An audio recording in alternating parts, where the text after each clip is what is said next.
There is a series of LED lights with different colors on the S7 CPUs, which shows us the modes of the PLC in different situations. Our intention in this lesson is to learn what each and every one of these LED lights indicates. The first LED light that we have here is the SF LED light, also known as the system fault. When this red light turns on, it indicates that there is an error in our system. Now, this error could be either a software error, such as an error that has happened during the programming, or a hardware error, for instance, a power loss in the power supply of one of the modules. For example, suppose one digital input module is next to a CPU module and is transferring data with the CPU. In this situation, if the power supply of this DI module for any reason gets disconnected, the functionality of this module comes to a halt, and it can't exchange data with the CPU anymore. In this situation, the moment that the power supply of the module gets disconnected, the SF LED light on the CPU turns on, and now we can say that the reason for it is an error in the hardware of the system. Therefore, the reason for the activation of the system fault LED light could be either a software or a hardware error. The next light that's on here is the bus fault indicator LED light. This red light also turns on to let us know that there is an error in the network we have. For instance, if we have used a Profibus DP network, it could be that one of the connectors didn't connect correctly. Or perhaps there's a disconnection in the cables in the network. Or it could be that there has been an overlap between the addresses of the facilities in our network. For example, if we have chosen 2 for the CPU address in the network configuration, and then mistakenly we choose 2 for another module address, like CP module, this causes an address overlap, and hence the bus fault light will come on.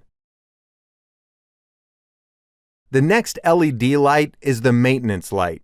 Whenever this yellow light is on, it indicates that the CPU is not running anymore, and it needs service and troubleshooting. This situation rarely happens in industry. Anyway, we need to know that whenever the CPU is not able to run its program and this yellow light is on, it means that the CPU needs troubleshooting. The next LED light is the DC 5 volts LED. Whenever this green light is on, it shows that the 24-volt power supply for the CPU is provided and the CPU is running. The next LED light is a yellow light called force. Whenever this light comes on, it indicates that at least one of the PLC inputs or outputs is in force mode. But what does this force mode mean? In simple words, force mode means that we force one of the inputs or outputs of the PLC to be 1 or null. For example, consider an incoming signal of a 24-volt digital input module. This signal can potentially have 2 values, meaning that it could be either at 0 volts value, which corresponds to a logic 0, or it could be at 24 volt, which corresponds to a logic 1. Now, suppose that the actual value of the signal that is sent to the DI module is 0 volts by default, which is equivalent to a logic 0. In this case, if we do some rearrangements through the facilities that the Step 7 software is providing us with such that the DI module virtually receives 24 volts, which is equivalent to a logic 1 instead of 0 volts, this is called forcing. In fact, forcing is a software facility with which we are able to force the PLC inputs to have a value other than their actual value. As we already said, we could do the same for the outputs of the PLC as well. In the future lessons, we're going to discuss how to force inputs and outputs in more detail. Okay, the next LED light is the run light. This green LED light comes on whenever the CPU is in the process of running a downloaded program.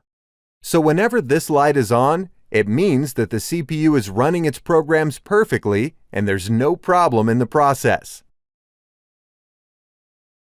And finally, the last LED light that we have on the CPU is the Stop Red LED light.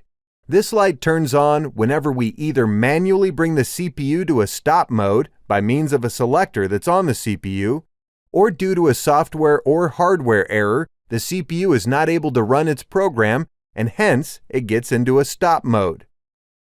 So whenever you see that this LED light is on, the reason could be that it has been brought to a stop mode manually by means of a selector key, or it could be due to a problem in the CPU, and it has been brought to a stop mode automatically.